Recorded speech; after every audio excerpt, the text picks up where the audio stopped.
take a trip around the curve. Hi, Miss Betty. Hi, Carla. Look at you in your fancy room. That's cool. I got fancy for you. Oh, it's Well, my room nice. is always fancy, but I got fancy for Even you. fancier. You look great. And thanks for Thank reaching you. out. It's really nice to see you.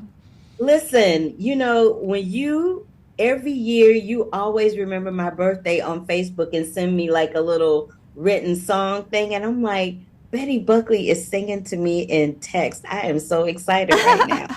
I'm glad you got that because I think some people think I can't spell. So I'm like, happy birthday to you. So it's No, funny. I totally got what it was. I Okay, totally got what it was. But good. when I was looking around on your IG, your description of yourself, it says actress, singer, teacher, and cowgirl, which Mhm. I thought was hilarious. So having said that, how do you think this cowgirl would have wrangled off a pissed off imaginary friend in 2024? Oh, that's funny. That's a great question. I don't know. I live on a ranch in West Texas, and or I should say North Texas, but it's where the West begins, and so they say.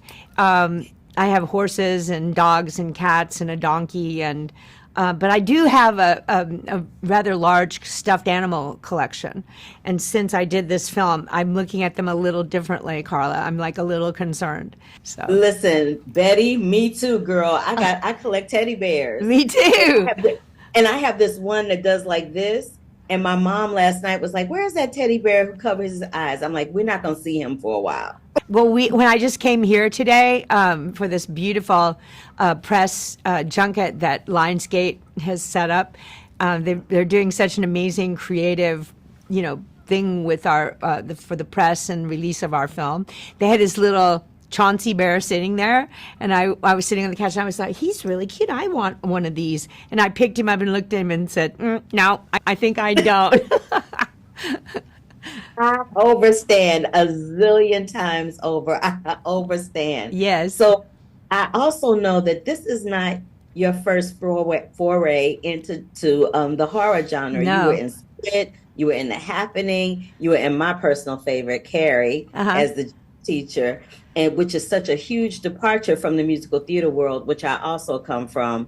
What keeps drawing you back to this genre? Is it because you get to stretch your muscles in a different way? Yes. Well, mostly because my first film was Carrie by Brian De Palma, and it was just such a wonderful experience. And he wrote that great role of Miss Collins for me. He put the book was it was a tiny little part, and the character was called Miss Desjardins, and so he Oh, combined that with the school principal and made it a wonderful feature film debut. I had done three films for him where I looped minor characters, and I finally got wise to what he was doing. I was like, "You're going out on location and hiring kids that don't have any acting experience because you don't have to really pay them very much.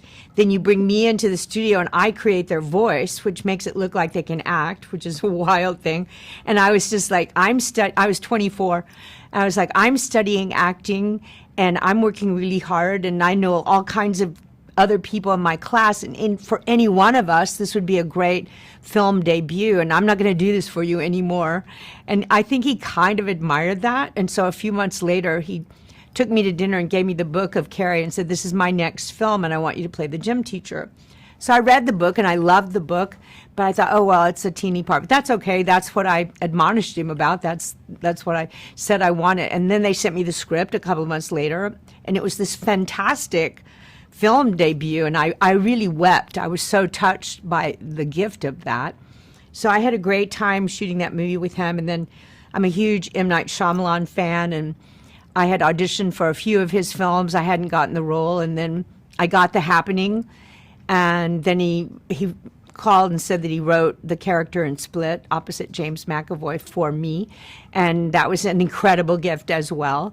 And then when we were shooting Split, I bonded with Jason Blum, the head of Blumhouse. And he's just a great man. And he sent me the script for Imaginary, and I met Jeff Wadlow, the director, in a Zoom meeting, and we laughed a lot. And so they asked me to do the movie. I was like, yeah, I like playing eccentric, weird ladies, and that this character is certainly that. So You're excellent at it, I must say. thank you.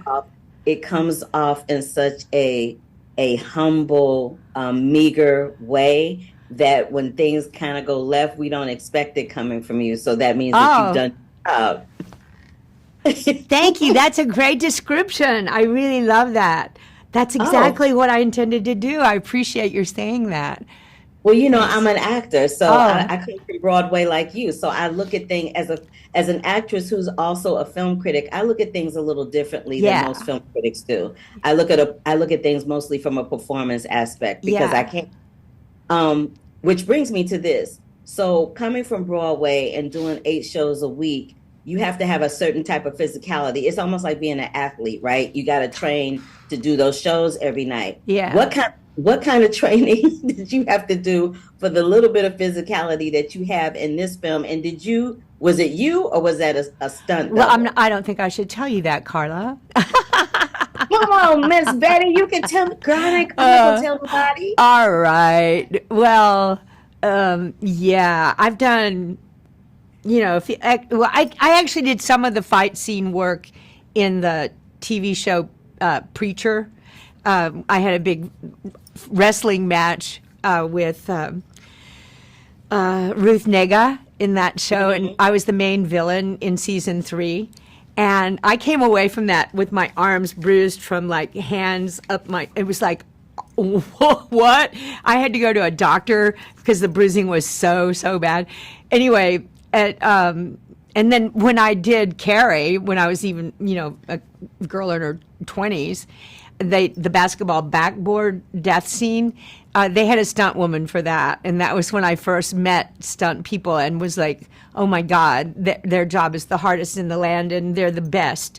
And then I had this amazing stunt woman in The Happening, because when I met Shyamalan, he's like, well, we need you to put your head through this glass window. Are you okay with that? And I'm Right. like, yeah, sure. So in Philadelphia, I met the stunt coordinator, and he goes, this is like sugar glass. It's not a big deal. Here, just like whap it over. And he whaps it over his head, and his wife whaps it over her head. And they're like, see, nothing to it. And I'm like, I don't think I'm going to want to do that. And so, unfortunately, my assistant, Kathy Briganti, who's worked with me for a long time, she goes, I'll try it. And so she does it. It's no big deal. So then I was like, I felt shamed into doing it. So I did it. And then this like huge piece of glass was in my eye, this sugar glass, and it wouldn't come out. And so like Oh, that whole night, and the next day I went to this eye doctor, and he finally got it out. And it was a substantial piece of sugar glass.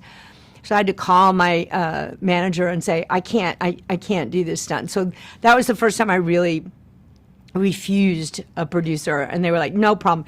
They hired this amazing stunt woman. I was so honored to meet this woman, and she did all the stunt work. She goes, no problem, no problem. Well, at the end of the day that they were shooting, they did all the green screen stuff, and I put my head through like yarn or something, and then she did the actual thing, and she was like walking around kind of wonky, and I thought, I'm so glad I didn't do that stunt. So since then, my dear Carla, I honor the trade of stunt people, but unfortunately that ain't me. I mean, I ride horses, but I don't think I can do the rest of this stuff.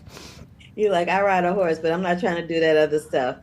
You know, this was the fastest, longest interview I've ever had because it was a 10-minute interview, but it went by like that. It's really I, great talking to you. You're so fun. And thank you for that wonderful insight about my character. I really appreciate that. oh, it was my pleasure. I'm so glad I got a chance to talk to you. And hopefully, I'll make my way to Texas and we'll see each other in person That would be sometime. nice. I think I need you to come decorate my house. Look at that. You have like such a fun Listen, don't world. threaten me with a good time. Thank you. Bye. Bye.